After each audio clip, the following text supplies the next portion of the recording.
Park, it occurs to me that the Oprah show was probably the first time that Ray Clay ever did the "and now you're world champion" Chicago Bulls. Okay, I didn't see the episode. Was he on the show with her doing the intro? So he did their intros. Yeah, okay, but you weren't there for that. No. I know Ray. In fact, Ray and me started following each other on Twitter. He's on there. Yeah. Ray Clay, and me and him follow each other, stemming back from when I was corresponding with you and a couple other people about the one time MJ was introduced first. Yeah, when they wanted to recognize him. And I said, yeah, Ray would remember that. And he's like, you bet. Or somebody replied, me and him started following each other. Right. But that's a different story. But, yeah, it's funny you mentioned, if you want, I could tell you how Ray got the gig. I don't know if you know the background of that or not. No, I've read enough of that. And I'll try to talk to Ray, and I don't want to take your time telling stuff. I'll do that elsewhere. What I do want to hear is, tell me about, obviously we win in 91, but we're in LA. So where were you for that game? You were there. No, I was not in LA. No, they flew the front office staff out. I was not a member of the front office. I see. All right. Yeah, so Tommy, or not Tommy, Ray, none of us were out there with him. Got it. It was the people that actually were employed by the Bulls, when you open a program, you see the front office, all them folks and stuff. Yeah, they were, yeah. All right, so tell me. I was out with friends. We were watching the game just at an establishment, so. Got it. All right, hold on.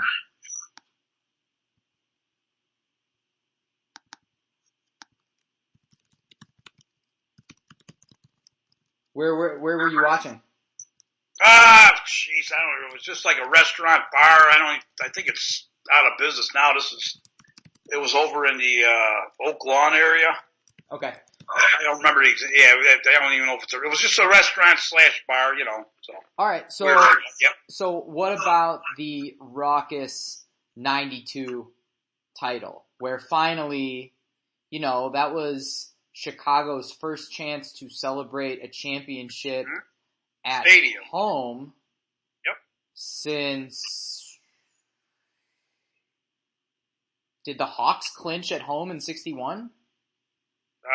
They might. I don't remember. I don't know. Because I wasn't born yet. The Bears in '63 won at Wrigley. Yeah, there you go. Yeah, that might have been it. Right?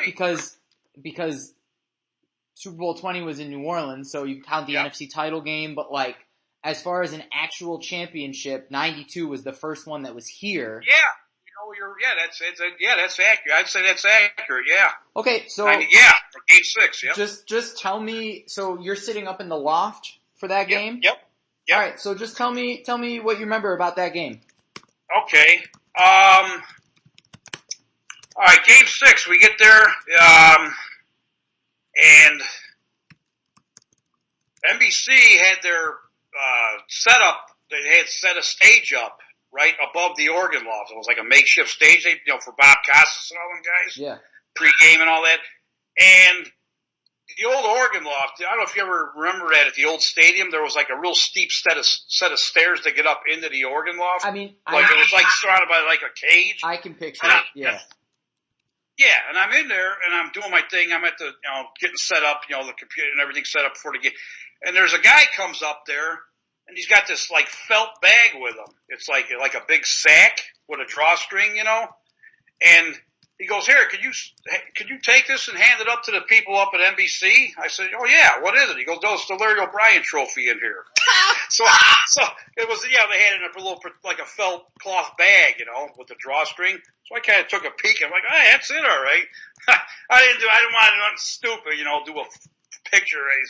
So I just brought it over there and got the guy's attention, one of their production people or whatever that was up there, because they had like a little ladder to get up to where they needed to get up to get on their stage, and I handed it up to him. So that was like the first thing before game. So that was right. I'm getting my setup going, or getting the computers going and everything, and then the crowd starts filtering, and we're playing the pre-game music. And we'd always start out low key and build it up, like I was telling you about earlier, how we do our thing, and then with the Chicago theme, right?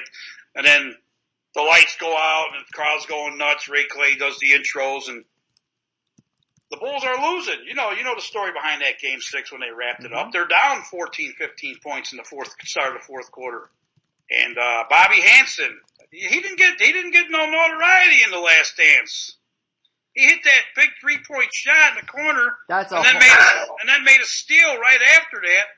And that got the Bulls rolling. And because remember the starters were on the bench. Right. And then they came in and eventually the Bulls pulled it and they ended up winning the game by 4 or 5 points. And you always remember the Paxson dribbling out the clock and throwing the ball up in the air and everybody went nuts, But yeah, I want to say that's probably the most we ever played the rock and roll song, Gary Glitter, because we played it twice in the fourth quarter when the Bulls were rallying, during the timeouts, then when they took the lead, and then obviously at the end of the game, and they did what they did downstairs with the TV in the league office, and then they came back up. Right.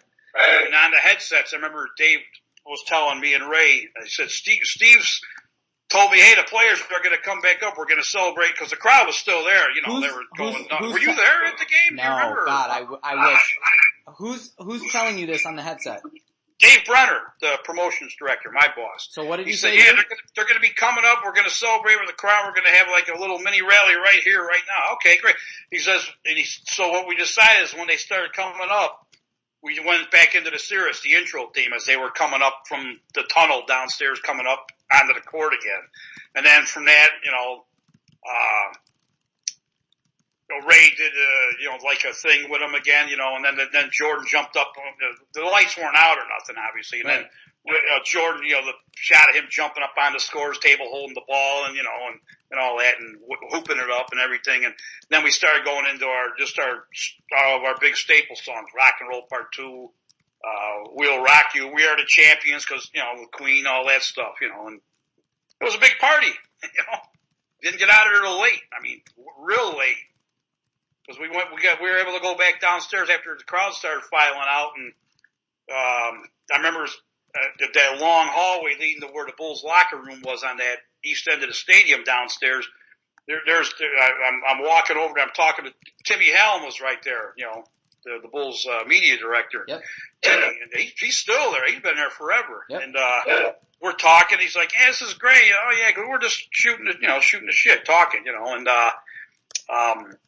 here comes Michael popping by us with a big cigar and his championship hat on, holding the trophy. Hey, he's hooping it up, and there he goes, and back into and then the locker room and stuff. So it was a big party. It was awesome. Did you? And then we did Grant Park a couple days later. Did you get a shirt like that night? Like so? Yeah, with the little cartoon guys on them and stuff. The repeat. So you got your championship shirt that night. Yeah. They were flipping them out to all of us later on when we got to go downstairs after everything died down and the fans filed out. Yeah. And did you talk to any of the players or any of the coaches? Let's say I talked to Phil Jackson. He was real cool. Yeah, I got a chance to talk with him. In fact, going back the year prior when they won their first championship in '91, they actually had a week after. All the hoopla and the rally and everything. I remember it was a Sunday because it was, I want to say it was Father's Day because I remember being out with my dad. We went out for dinner earlier in the day. And that evening, I don't remember exactly where it was at. It might have been at the Drake. I don't know. But the Bulls, they put a whole shebang together for everybody.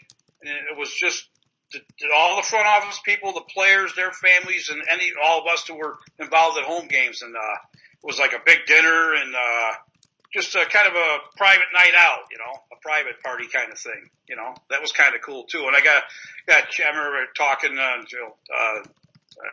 got a chance to talk at length with Phil Jackson, and just talking, not even just about that, just like you would at a big get together, with family and friends or whatever, And then the following year, like I said, he was always real cool to talk to. It wasn't like a regular thing, but yeah, after that '92 championship, I even remarked to him. I said, "This is a lot different from last year." He's like, he goes, "Oh yeah, we're at home." It's like, and he goes, I kind of laughed. I said, "You think they'll have a big dinner or anything again?" He's like, It'd be nice, but